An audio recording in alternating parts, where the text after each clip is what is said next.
बिस्मिल्लाहिर्रहमानिर्रहीम। अस्सलाम वालेकुम। मैं उसामा ज़ाहिद हूँ। हमारे डिजिटल प्लेटफॉर्म पे खुशामदीद नाज़रीन।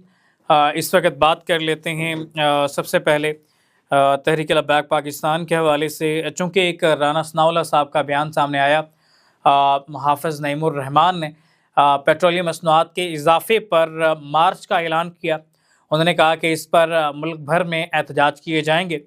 तो राना सनाउल्लाह साहब ने कहा कि आप पेट्रोल पे एहतजाज क्यों करते हैं, ये तो आलमी मसला है, आप फ़लस्तीन के लिए निकलें। अब ये अल्फाज ज़रा पीछे लेके जाते हैं 13 अक्टूबर 2025 तक, कि जब एक मजहबी सियासी जमात जिसका नाम तहरीक लब्बैक पाकिस्तान है, वो सिर्फ एक कॉज उठाए कि फ़लस्तीन के मुसलमान भाइयों के लिए वो मार्च करते हैं और उनके लिए वो सड़कों पर निकलते हैं और इस्लामाबाद का रुख करते हैं, तो उन पर जुल्म की इंतहा की जाती है। अब जो राना सनाउल्लाह साहब हाफ़िज़ नईमुर रहमान साहब को मशवरा दे रहे हैं, तो फिर तहरीक लब्बैक पाकिस्तान को यूँ समझा जाए कि एक सोची समझी साजिश के तहत एक पॉलिटिकल पार्टी को ग्राउंड से आउट किया गया। ये तो एक बहुत बड़ा लम्हा फ़िक्रिया है कि आप एक पॉलिटिकल पार्टी को सफ़ा हस्ती से मिटाने की कोशिश कर रहे हैं। उनके लीडरान अभी तक गायब हैं, उनके कारकुनान पे अभी तक तशद्दुद किया जाता है। और कल एक दोस्त से बात हो रही है, वैसे बड़ी अजीब सूरत हाल है। मैं समझने से कासिर हूँ कि तमाम सहाफ़ी और वकला बरादरी वो एक लॉजिक लेके बैठी हुई, जो खुद बनाते हैं खुद ही बिगाड़ देते हैं। अगर बिल फर्ज मैं आपके पॉइंट भी आ जाता हूँ कि खुद बनाया है और ख़ुद ही ख़त्म कर दिया है, अगर आपकी बात को ही मैं कोट करता हूँ, तो फिर आम कारकुनान का क्या कसूर है? वो पाकिस्तानी नहीं है और PTI के और TLP के कारकुनान 70% बनते हैं।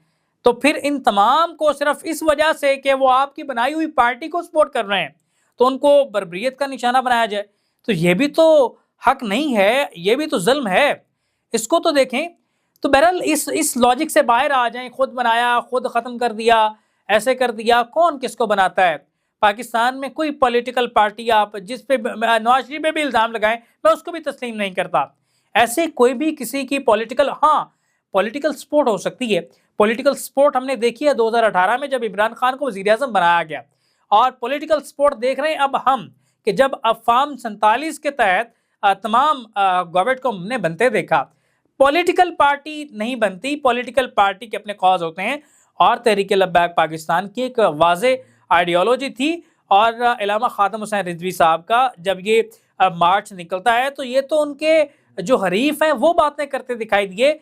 अल्लामा ख़ादम हुसैन रिजवी के मार्च पे राना सनाउल्लाह के ऑन द रिकॉर्ड बयान मौजूद है। वो कहते हैं कि मौलाना ख़ादम हुसैन रिजवी साहब जो हैं वो किसी के कहने पे नहीं निकले और ना निकलते हैं, बल्कि वो अपने एक काज पे निकलते हैं, फ़लस्तीन के लिए निकले हैं, ख़त्म नबूवत के मामले पे निकलते हैं, उनके अपने कौद हैं। ये उनके हरीफ ये बातें करते दिखाई दिए। तो हक़ाइक़ तो फिर ये हैं।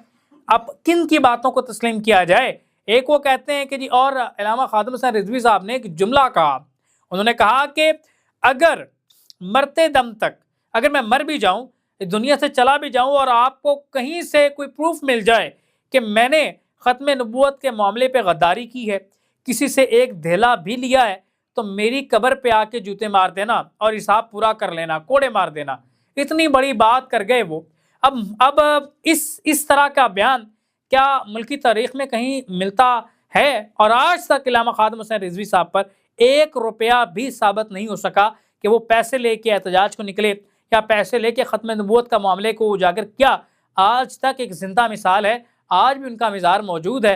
कोई शख्स इस बात को चैलेंज नहीं कर सकता, बल्कि उनके हरीफ कहते दिखाई देते हैं, उनके दुश्मन पार्टीज़ जो हैं वो ये कहती दिखाई देती हैं कि नहीं, अल्लामा ख़ादम हुसैन रिजवी बिकने वाली शख्सियत नहीं थे। तो फिर एक बिकने वाली शख्सियत नहीं थे, तो एक पॉलिटिकल पार्टी किसी के कहने पे कैसे वजूद में आ सकती है? तो इस लॉजिक को ज़रा आप समझने की कोशिश करें। ये एक ऐसा मुद्दा है जिसको बड़ी बारीक बीनी से देखना चाहिए। बहुत सारे बहतानबाजियाँ पाकिस्तान की पॉलिटिकल तारीख़ में हमने देखी हैं। तहरीक इंसाफ गवर्नमेंट में थी, तो वो मुस्लिम लीग नून को भारतीय एजेंट कहती दिखाई दी। उन्होंने कहा जी मुस्लिम लीग नून भारतीय एजेंट्स हैं, और मोदी जो है बगैर वीज़े के पाकिस्तान में आते हैं। मुस्लिम लीग नून की गवर्नमेंट आती है, तो आज वो PTI को भारतीय एजेंट करार देने से पीछे नहीं हट रहे। तो भारत को तो बतौर पॉलिटिकल सिचुएशन में यूज़ किया गया कि जी ये भारतीय हैं, फलाने भारतीय एजेंट हैं, ये इतने भारतीय एजेंट हैं, तो लाएँ अदालतों में पेश करें, एक मुकदमा चलाएँ। तो ये एक बयानिए की जो जंग है, اس میں نہیں دیکھا جاتا یہ جو سیاسی اختلافات تھے ان کو سیاسی مخالفت میں بدلتے ہوئے ہم نے یہاں پہ پاکستان میں ہم نے دیکھا ہے. یہاں پہ سیاسی اختلافات کو سیاسی مخالفت میں بدلا گیا اور یہ اس کے واضح ثبوت ہمارے پاس موجود ہیں. اور آج بھارتی ایجنٹ قرار دینے سے بھی پیچھے نہیں ہٹتے، ایک دوسرے کی جان کے دشمن بن گئے.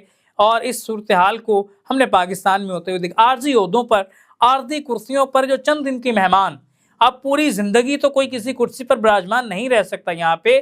اور نہ ہی پاکستان کی پولیٹیکل سچویشن ایسی ہے کہ آپ لمبے عرصے تک یہاں پہ براجمان رہ سکیں، اور یہ ممکن نہیں ہے. اور حالیہ دنوں میں جس طرح سے کرائسس، جنگی حالات اور سارا کچھ، اس کے باوجود اتنا سخت رویہ روا رکھا گیا کہ جیسے اس کرسی سے اترنا ہی نہیں ہے. یہ کرسی اترنے کے لیے ہی بنی ہے. جو شخص آتا ہے اس چیز کا انتظام کرنا شروع کر دیتا ہے کہ وہ زیادہ سے زیادہ اس کرسی پر براجمان رہے، لیکن حقیقت سے دور ظلم و ستم کی انتہا کرتا ہے. جب خود پہ آ پڑتی ہے تو پھر احساس تک نہیں ہوتا، پھر مظلوم بن کے پھر رہے ہوتے ہیں کہ ہمارے ساتھ تو بڑی زیادتی ہو گئی. مریم نواز صاحبہ خود جیل کے اندر پیش ہوتی رہی ہیں، GITs کے سامنے پیش ہوتی رہی ہیں، اور جنازے تک جو ہے وہ نہیں پڑھنے دیے گئے. یہ سارا سلسلہ کیا نہیں دیکھا؟ کیا اس سے سبق نہیں سیکھا گیا جو آج کیا جا رہا ہے؟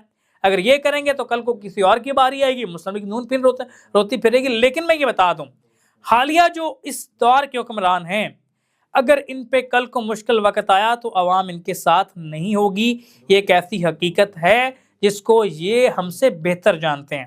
اس دفعہ عوام ان کی حمایت میں نہیں بولے گی. اس دفعہ عوام یہی کہے گی کہ آپ نے خود اس سے زیادہ کیا ہے، اب بھگتو. یہ الفاظ ہوں گے، یہ آن دا ریکارڈ رکھ لیجئے گا. یہ وقت بہت جلدی پلٹنے والا ہے، اور یہ دیکھیں گے ہم کہ یہ بیچارے آپ کو رلتے دکھائی دیں گے. یہ ہوتا ہے، یہ پاکستان کی سیاست میں ہم نے دیکھا. جب عمران خان ایک اسٹوڈیو میں کھڑے ہو کے کہتے تھے نا کہ میاں نواز شریف تمہارے AC اتار دوں گا، میں دیکھتا ہوں تم ایسی کیسے ٹی وی چلاتے ہو، تو یہ الفاظ اس وقت بھی ہم نے کہے کہ خان صاحب یہ الفاظ یوز نہ کریں اپنے حریف کے لیے. یہ وقت پلٹتا دکھائی دیتا. آج عمران خان کے ساتھ ہو گیا، لیکن عمران خان کی قسمت کے ستارے چمکتے ہیں. لوگ اس کے رویے کو بھول گئے، اس کے ساتھ ہونے والے ظلم کو اجاگر کرنے لگے. لیکن اب سچویشن ایسی نہیں ہے کہ لوگ بھول جائیں گے. اب جو مسلم لیگ نون کر رہی ہے، کل کو میدان میں آ کے بھگتنا پڑے گا، اور بڑا خطرناک قسم کا اس کا انجام باقی ہے، اور اپنے انجام کے جانب تیزی سے چل رہے ہیں. موجودہ سیٹ اپ، میں نے جون جولائی اگست کی بات کی تھی، یہ منیمم جون جولائی اگست اور میکسیمم ایک سال سے زیادہ یہ سیٹ اپ سروائیو نہیں کرے گا، اور ان کا بہت برا انجام پولیٹیکل سچویشن پہ آ جائے گا. عوام کے اندر ایک عجیب سی کیفیت ہے. پیٹرول کی قیمتیں نہیں کم ہوں گی، پیٹرول کی قیمتیں بڑھیں گی، 600-700 روپے تک لازمن جائیں گی. ایران اسرائیل کی جنگ بندی کے جو نعرے لگا کے کریڈٹ حاصل کر رہے ہیں، ایران اسرائیل کی جنگ عارضی حل ہے. ایران اسرائیل جنگ بہت لمبی چلے گی اور اس کا خاتمہ نہیں ہوگا. اور یہ جو جنگیں شروع ہو چکی ہیں یہ ختم ہونے کے لیے شروع نہیں ہوئی. یہ بات ذہن نشین کر لیجئے گا. اس تمام تر صورتحال پہ ہم بات کرتے رہیں گے. اپنے میزبان اسامہ زاہد کو دیجیے اجازت. اللہ نگہبان.